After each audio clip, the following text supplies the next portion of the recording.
The Whiskey Rebellion, a forgotten American uprising. Imagine this: Western Pennsylvania, 1794. The sun is just beginning to burn the mist off the hills. Farmers hitch their horses, gather their muskets, and march together through the dirt roads. Their faces are worn, their clothes rough from work in the fields, but their voices ring with defiance. They are not soldiers. They are not politicians. They are ordinary men standing up against what they see as tyranny. And their weapon of choice, the one thing worth fighting and dying for, is whiskey. This is the story of the Whiskey Rebellion. The moment when the United States, barely a decade old, nearly tore itself apart over taxes, justice, and who truly held power in a so-called republic. And the irony? The man who once shouted "no taxation without representation" would become the same man who sent an army against his own people. To understand why whiskey caused such chaos, you have to picture life on the frontier. America wasn't the bustling nation we know today.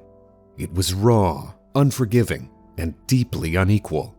West of the Appalachian Mountains, families lived in rough cabins, fighting floods, droughts, and raids.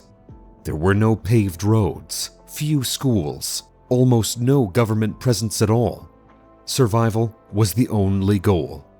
Crops weren't just food, they were lifelines. Corn and rye were grown in abundance, but hauling sacks of grain over mountain passes was nearly impossible. Whiskey was the solution. A barrel of whiskey condensed a harvest into something light, portable, and valuable. It was more than just a drink. It was currency. Whiskey could buy salt, iron tools, or medicine. It could pay a doctor or settle a debt. Children were baptized with it, workers were rewarded with it, and communities bonded over it. On the frontier, whiskey wasn't vice. It was culture, economy, and identity rolled into one. So, when the federal government announced a new tax on distilled spirits in 1791, the nation's first federal tax, the outrage was immediate. To the farmers, this wasn't just a bill from the Treasury. It was an attack on their way of life. The architect of the tax was Alexander Hamilton, the young Treasury Secretary. He envisioned a powerful central government and a modern economy. To him, the whiskey tax was practical and fair. But Hamilton was a city man. He believed strong government was the backbone of progress. Out on the frontier, people believed government was something to be kept far away. The tax fell hardest on small farmers who distilled their own whiskey. Larger eastern distillers could afford to pay. Smaller producers often couldn't. Many farmers saw this as proof that the government favored wealthy elites. They had bled in the revolution to break free of kings and parliaments. Now, in their eyes, they were being strangled by their own republic. No taxation without representation was more than a slogan. In western Pennsylvania, it felt like a promise broken. At first, resistance took symbolic forms. Farmers met in taverns, raising their glasses in fiery speeches. They hung tax collectors in effigy, burned them in public squares, and scrawled slogans across courthouse walls. But soon, the protests turned physical.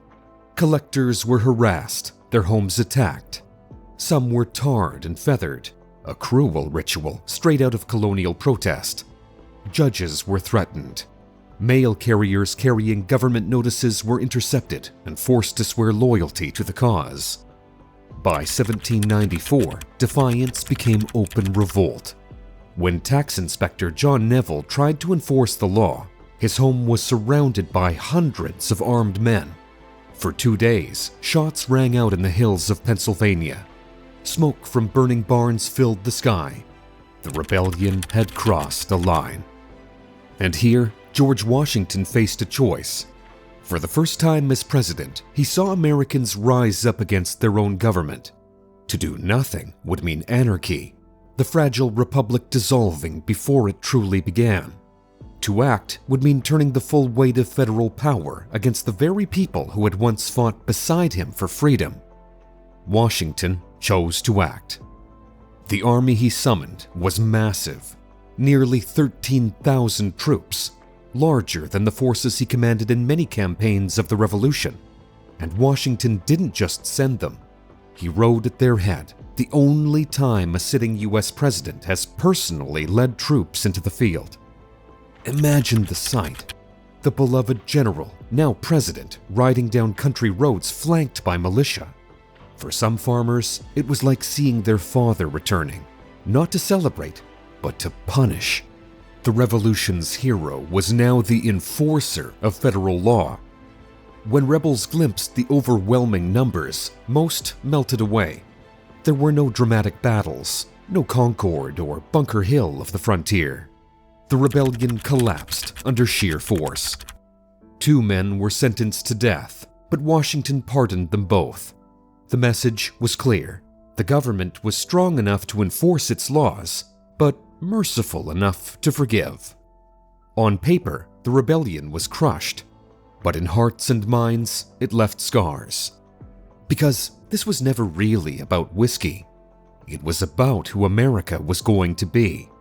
To Hamilton, the rebellion's defeat proved that the federal government had teeth, that the Republic could survive its first real challenge. To Washington, it proved that liberty had to be balanced with order.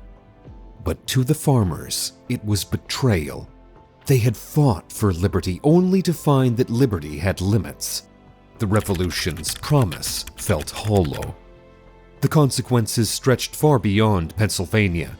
The rebellion deepened divides that would shape America's future.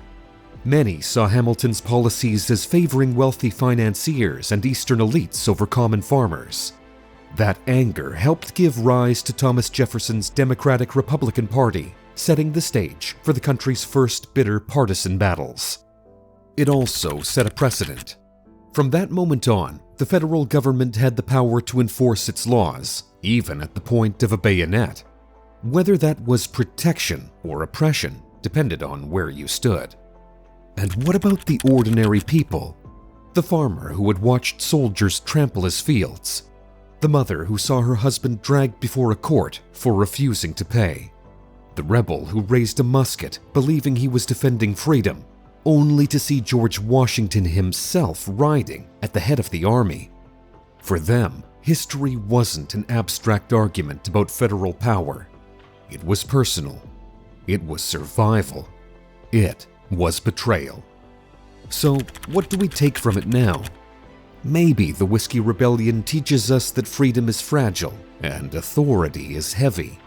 That even in a nation built on liberty, ordinary people can feel left behind, unheard, and pushed to the edge. Washington's march into Pennsylvania proved the government could not be ignored. But his pardon of the rebels showed he still understood their humanity. That balance between strength and mercy may be the real lesson of the Whiskey Rebellion. Whiskey built communities. Whiskey sparked rebellion. And whiskey revealed the contradictions at the very heart of the American experiment. The farmers of 1794 didn't win their war, but they forced a question that still lingers. When power feels distant, when leaders seem out of touch, when freedom feels like it's slipping away, what will ordinary people do? The answer, then and now, is never simple, because history never dies. It just echoes.